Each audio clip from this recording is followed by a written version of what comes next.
It was with a throbbing head and the taste of vomit in his mouth. He cleared his throat and spat, then blinked his eyes as he tried to focus. The first thing he realized was that he was tied to a chair.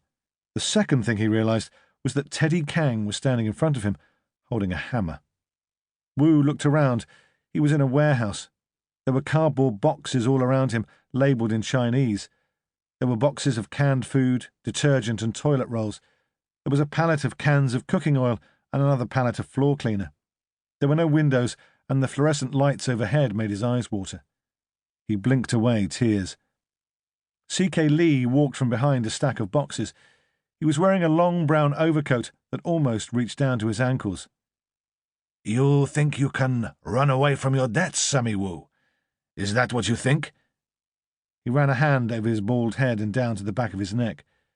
He stood staring at Wu as he massaged the neck muscles, as if trying to ward off a headache.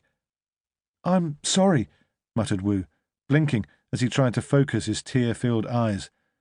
"No one runs away from me," said Lee. "If one man runs away and isn't punished, then everyone will think they can run.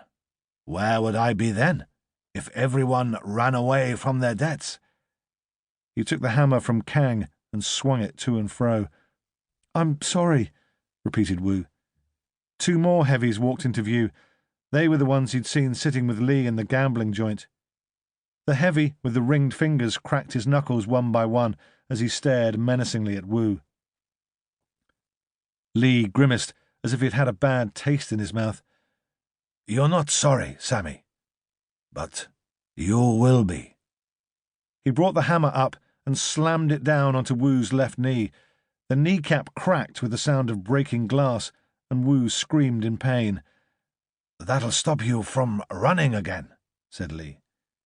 He gave the hammer to Teddy Kang, and Kang gave him a pair of industrial wire cutters.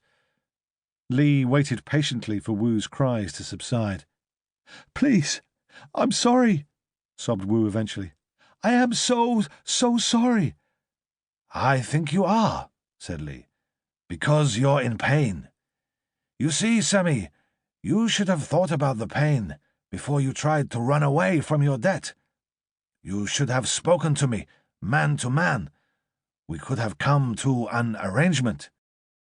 "I'm sorry," said Wu again, and this time Lee brushed the apology away with an impatient wave. "You need to stop saying that, Sammy. It's too late for sorry. The time for sorry was when you knew you couldn't pay. That was when you should have apologized. But what did you do? You ran. And you threw a shoe at Teddy. You hit him in the face with a shoe. You know what they're calling him now? Shoeface. Shoeface Kang. You think that's funny? Ridiculing a man like that? "I was just trying to get away," said Wu. I made a mistake." "You made a huge mistake, Sammy. And saying sorry isn't going to make it right." He sighed, then took a step towards Wu. Wu flinched, then turned away, his eyes tightly closed. "So, my question to you, Sammy, is can you pay me what you owe?" "Yes," said Wu, opening his eyes. He nodded enthusiastically. I can. I will.